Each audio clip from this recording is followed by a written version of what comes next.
नमस्कार, मी वनश्री पांडे. ऊर्जा विथ वनश्री या कार्यक्रमामध्ये तुम्हा सर्वांचं पुन्हा एकदा स्वागत करते.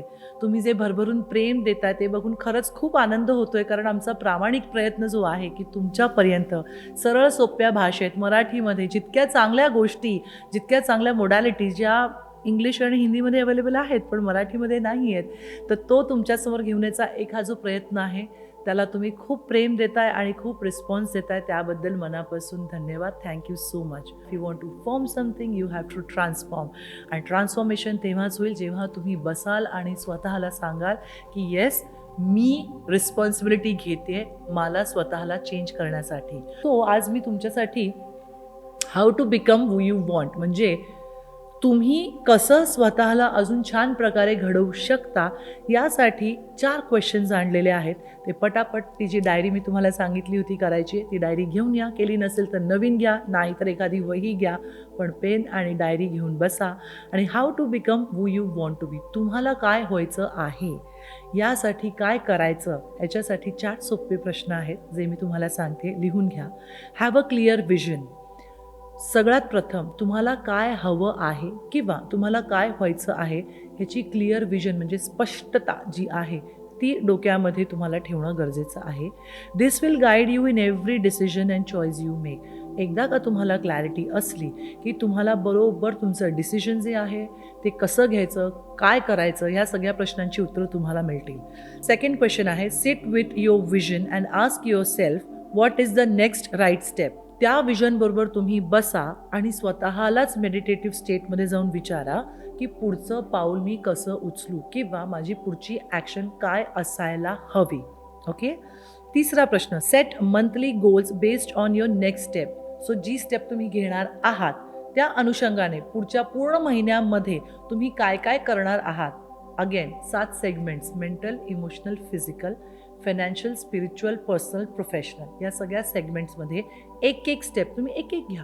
Baby step. लहान बाळ एकदम उठल्यावरती धावायला नाही लागत, तो धावळा पडतो, पण तो पडल्यावरती पुन्हा उभं राहणार नाही ही भीती बाळगत नाही. त्याला माहिती आहे की मी धावळा पडलो तर धावळा पुन्हा काय चूक नाही करायची आहे ही चूक लक्षात घेऊन तो परत धावळ्याला उभा राहतो. तसंच एक एक स्टेप तुम्ही काय काय घेणार आहात हे मंथली तुम्हाला एक चार्ट बनवायचा आहे. आणि create habits on your goals. तुम्ही जे काही हे गोल सेट करता आहात त्यासाठी तुम्हाला नवीन हॅबिट्स म्हणजे नवीन सवयी डेव्हलप करायला लागणार आहेत. आता बरेचदा असं होतं की म्हणजे बरेचदा पॉडकास्टमध्ये खालती असतं की अच्छा म्हणजे ही रेमेडी केली तर आम्हाला काम करायचं नाही, आम्ही झोपून राहायचं का बेडवर. No, that is not allowed. कारण जर माणूस 24 तास झोपून राहिला तर त्याला सक्सेस मिळणार नाही. तसंच जर माणूस 24 तास काम करत राहिला तर त्याच्या शरीराला आराम मिळणार नाही, तो आजारी पडेल. तो कुठल्याही गोष्टीचा अतिरेक करायचा नाही आहे. जसा 12 तासांचा दिवस असतो, 12 तासांची रात्र असते, निसर्गानेच तशी सोय करून ठेवलेली असते. कारण आपण कुठल्याही गोष्टीचा अतिरेक करतो, लिमिटच्या बाहेर जातो, तेव्हा ती ॲबनॉर्मॅलिटी म्हणूनच बघितली जाते. सो शक्यतो तुम्ही प्रयत्न करा तुमचे एफर्ट्स म्हणजे तुमची मेहनत आणि तुमचे ड्रीम्स हे इक्वल टूमध्ये असतील. कारण जेव्हा आपण 1+1 करतो ना तेव्हा इज इक्वल टू 2 येतो. सो तुम्हाला इक्वल टूमध्ये राहायचं आहे की माझी मेहनत आणि माझी स्वप्न ह्याच्यामध्ये इक्वल असणं गरजेचं आहे. सो आराम पण तितकाच महत्त्वाचा आहे, पण दॅट डझंट मीन की तुम्ही फक्त झोपून राहाल आणि मॅनिफेस्ट करतोय, मी सांगितलं, मनीषने सांगितलं मॅनिफेस्ट करा आणि मॅनिफेस्ट करताय मर्सिडीज, नाही येणार. मेहनत तुम्हाला करावी लागेल with good belief system, with good positive affirmation, good with planning. Okay. So aspect of ideal self. आपण एक सेल्फ असतो, आपण एक कोर असतो, एक सेंटर असतो. पण जशी सूर्याला किरणं, तुम्ही लहानपणी सूर्य काढला आहे त्याला आपण असे लाईन्स मारायचो. सो प्रत्येकाच्या लाईफमध्ये आपण स्वतः कोर असतो आणि आपण वेगवेगळ्या भूमिका बजावत असतो किंवा वेगवेगळ्या एरियामध्ये आपल्या ज्या रेज आहेत किंवा आपले प्रतिबिंब म्हणा किंवा आपण कसं तिथे पार्टिसिपेट करतो हे वेगवेगळ्या ठिकाणी वेगवेगळे मुखवटे घेऊन वेगवेगळ्या एनर्जीजने, ऊर्जेने जात असतो.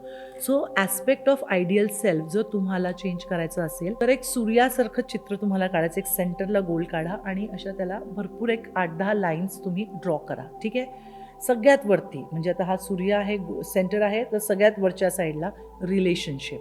आता रिलेशनशिपमध्ये तुम्हाला 1+, 1- की तुमच्याकडनं काय चांगलं होतं आहे आणि तुमच्याकडनं काय चांगलं होत नाही आहे हे लिहायचं आहे.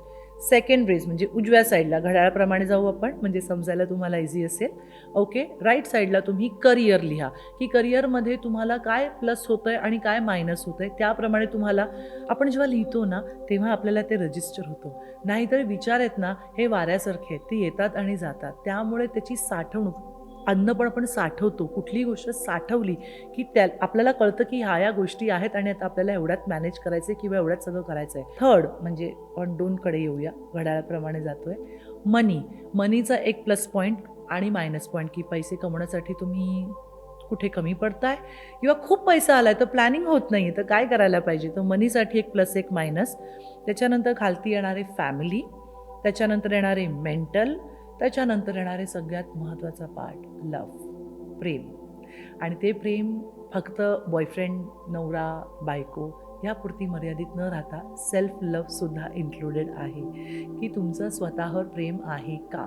कारण गाडीमध्ये पेट्रोल असेल तर ती गाडी चालणार आहे ना, गाडीमध्ये पेट्रोलच नसेल तर तुम्ही किल्ली फिरवताय, नाही होणार आहे. सो सेल्फ लव्ह, आधी तुम्ही तुमचं पोट भरलं आहे का. तीच व्यक्ती दानधर्म करते किंवा तीच व्यक्ती दुसऱ्यांना देते जिचं पोट भरलेलं असतं. जर आपलं पोट भरलं नसेल तर आपणच खाऊ. त्यामुळे मला असं वाटतं की स्वतःला प्रेम करणं आणि स्वतःकडे लक्ष देणं हे खूप महत्त्वाचं आहे. सो त्या लव्ह सेगमेंटमध्ये सेल्फ लव्ह पण तुम्ही एक सब क्वेश्चन करा, सब हे लिहा. आणि of course love to your children, husband, wife, जे कोणी असेल. त्याच्या खालती तुम्हाला लिहायचं आहे म्हणजे 6 जिथे येतो घड्याळाचा गाडा तिथे हॉबीज, की तुमच्या हॉबीज काय काय आहेत आणि त्या हॉबीज तुम्ही पूर्ण करताय का. संसाराच्या या पूर्ण गाडीमध्ये तुम्ही सगळ्या हॉबीज बाजूला काढलेल्या आहेत, मग तुमची चिडचिड होते. तो हॉबीज काय काय आहेत, नसतील तर काय डेव्हलप करायच्या आहेत तर हॉबीज. त्याच्यानंतर 7 जिथे आहेत तिथे जाऊया आपण, स्पिरिच्युअल ॲस्पेक्ट, की तुमच्या अध्यात्मासाठी तुम्ही 10 मिनटं तरी काढत आहात का. तुम्ही मेडिटेशन करत आहात का किंवा कुठलीही मोडॅलिटी प्रॅक्टिस करत आहात का. मला इथे सांगायला आवडेल की आपण सगळे स्पिरिच्युअल बिंग्ज आहोत. आपल्याला हा विसर पडला आहे, आपल्याला असं वाटतं की आपण ह्युमन बिंग्ज आहोत. पण शरीरामध्ये जेव्हा आपण आईच्या पोटात जन्म घेतो तेव्हा एकच गोष्ट आपल्यामध्ये येते आणि आपण शरीर सोडतो तेव्हा एक गोष्ट जाते, ती आहे आत्मा. सो त्या आत्म्यासाठी तुम्ही काय करताय, स्पिरिट आणि रिच्युअल म्हणजे स्पिरिटसाठी असलेले रिच्युअल्स तुम्ही करत आहात का. नसाल करत तर प्लीज आजपासून सुरू करा. भलेही 2 मिनटाचं प्राणायाम करा, मेडिटेशन करा, पण तुमच्या स्पिरिटसाठी जे रिच्युअल्स गरजेचे आहेत ते करायला सुरुवात करा. त्याच्या पुढे जायचं आहे पर्सनल ग्रोथ, म्हणजे एक साधारण 8च्या दिशेला. ओके, घड्याळ आपण म्हटल्याप्रमाणे पर्सनल ग्रोथमध्ये तुम्ही लहानपणापासून जी जी स्वप्न बघितलेली आहेत ती पूर्ण झालेली आहेत का. किंवा तुमच्या ऑफिसमध्ये तुम्ही जे टार्गेट सेट केलेले आहेत, तुम्ही ज्या कुठल्या प्रोफेशनमध्ये असाल त्या प्रोफेशनमध्ये जे जे टार्गेट तुम्ही सेट केलेले आहेत त्या डेडलाईन्सवर तुम्ही डेफिनेटली जाता, कारण पगार असतो, इन्क्रिमेंट्स असतात. पण पर्सनलीसुद्धा इमोशनली, मेंटली, फिजिकली तुम्ही जिम करत आहात का, तुम्ही योग्य आहार घेत आहात का, तुम्ही व्यवस्थित झोपत आहात का. या सगळ्या गोष्टी पर्सनल ग्रोथसाठी तुम्ही करत आहात की नाही. याचं उत्तर तुम्हाला तेव्हाच मिळेल जेव्हा तुम्ही या प्रश्नाचं उत्तर लिहायला बसाल. So now let's go to health, the 9, जिथे 9 काटा आहे. आपण अशी सुरुवात केली होती, तर आता हेल्थवरती आलेलो आहोत. हेल्थची काळजी तुम्ही घेताय का. कारण बहुतांश माझ्या मैत्रिणी आणि तुम्हीसुद्धा हेल्थकडे काळजी तुम्ही थोडं दुर्लक्षच करता. हेल्थची प्लीज काळजी घ्या. काय नाही तर किमान 10 मिनटं वॉक करा गार्डनमध्ये, घरातल्या घरात फेऱ्या मारा. माझ्या एका मैत्रिणीने आता 16 किलो कमी केलं आहे डाएट करून आणि घरातल्या घरात फेऱ्या मारून. सो हेल्थसाठी एवढं मात्र तुम्हाला करावं लागेल.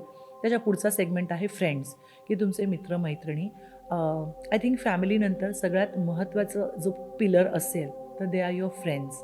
कारण फ्रेंड्स ही अशी रिलेटिव्हच्या बाहेर एक काय म्हणतात त्याला, संकल्पना म्हणा किंवा असं एक नातं आहे जे नॉन जजमेंटल आहे. जे खरे फ्रेंड्स असतात ते तुम्हाला कधीच जज करत नाहीत. खरे फ्रेंड्स असतात ते तुमच्या वाईट काळामध्ये तुम्हाला हात द्यायला असतात, खांदा द्यायला नाही. जो खांदा देतो ना तो तुम्हाला वीक बनवतो. कारण की तुम्हाला रडत असताना त्यातनं हात देऊन बाहेर काढणारा असतो तो मित्र असतो. तो ते खरे मित्र ओळखा. रिस्पेक्ट ऑफ आयडियल सेल्फ, ह्या गोष्टींमध्येच आपण फिरत असतो. आणि ह्या गोष्टी तुम्हाला ॲटलिस्ट 6 महिन्यातनं एकदा लिहिणं गरजेचं ह्यासाठी आहे. कारण आपण तपासून बघतो की आपण कुठे आहोत. कारण आपल्याला सहज वाटू शकतो की मी खूप ग्रेट आहे, माझे सगळे ग्रेट कोणीच नाही आहे. तो तुमचा इगो बोलत असतो. कारण मला असं वाटतं की परफेक्शनिस्ट असं कोणीच नसतं किंवा परफेक्ट असं कोणीच नसतं. प्रत्येकजण परफेक्टली प्रयत्न करत असतो त्या परफेक्शनकडे जाण्यासाठी. आणि हाच आमच्या ऊर्जाचा प्रयत्न आहे की परफेक्टली ज्या गोष्टी आम्हाला मांडता येतील त्या तुमच्यापर्यंत परफेक्टली मांडण्याचा प्रयत्न करतो आहे. म्हणजे तुमच्या लाईफमध्ये सुद्धा फुल नाही फुलाची पाकळी असं आमचं एक त्याच्या मागची फिलिंग आहे. सो आज जे काही मी तुमच्यावर शेअर करते ते वर्षानुवर्ष जे मी वाचन केलेलं आहे त्यांचाच अनुभवांचा पेटारा घेऊन मी आलेली आहे. सो तुम्ही ओल्ड मीला सिलेक्ट करताय की न्यू मीला सिलेक्ट करताय त्याच्यावरती तुमचं येणारं भविष्य आणि भवितव्य आहे. आणि जर तुम्ही ओल्ड मी निवडलीत तर तुम्हाला रडण्याचा हक्क नाही आहे, कारण तुम्ही पुन्हा त्याच लूपमध्ये जात आहे. सो तुमच्याकडे ऊर्जाद्वारे ही संधी आहे की न्यू मीचा हात धरा आणि एक छान आणि सुखकर आणि एक खूप पॉझिटिव्ह आणि खूप प्रेमळ असं स्वतःशी नातं निर्माण करून एक स्वतःची छान पॉझिटिव्ह इमेज तयार करा. So thank you so much. आजचा एपिसोड तुम्हाला कसा वाटला आम्हाला कमेंट्सद्वारे लिहून कळवा. आणि हा एपिसोड जास्तीत जास्त लोकांपर्यंत शेअर करा आणि लाईकसुद्धा करा, कारण हा एक नुसता पॉडकास्ट नसून आध्यात्मिक आणि वैचारिक आणि बौद्धिक देवाणघेवाण याच्या मागचा उद्देश आहे. सो आमचा हा चॅनल मज्जा पिंक तुम्ही सबस्क्राईब करा. Thank you so much and love you all.